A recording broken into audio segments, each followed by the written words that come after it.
Chip Conley. I'm the founder of Joie de Vivre, which became the second largest boutique hotel company in the United States. I graduated from Stanford Business School when I was 23. I went to work for a commercial real estate developer who had gone to Stanford Business School 10 years before me. But I was bored, and I decided I wanted to do something that was more creative. 25, 30 years ago, business people were guys in suits, and they just sort of implemented things, and they didn't have creative ideas. They weren't rebellious in their thinking. So I decided to create a boutique motel in the Tenderloin of San Francisco, a place called the Phoenix, where we're sitting right now.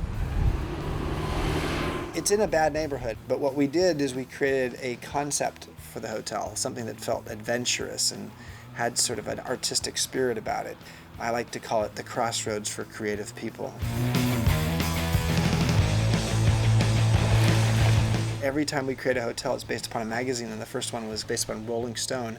We came up with 5 adjectives that defined Rolling Stone because magazines and boutique hotels have something in common. They're niche-oriented and lifestyle-oriented.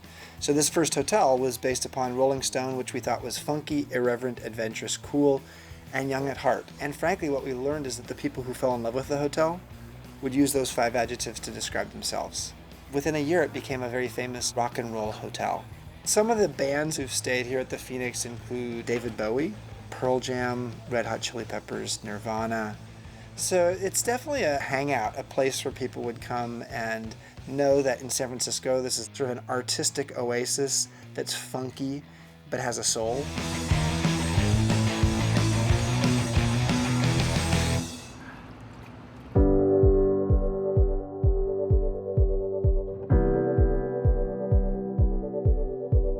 My belief in creating Joie de Vivre on the front end was let's keep our hotels affordable. Over time, what we did is we focused on boutique hotels from low end to high end.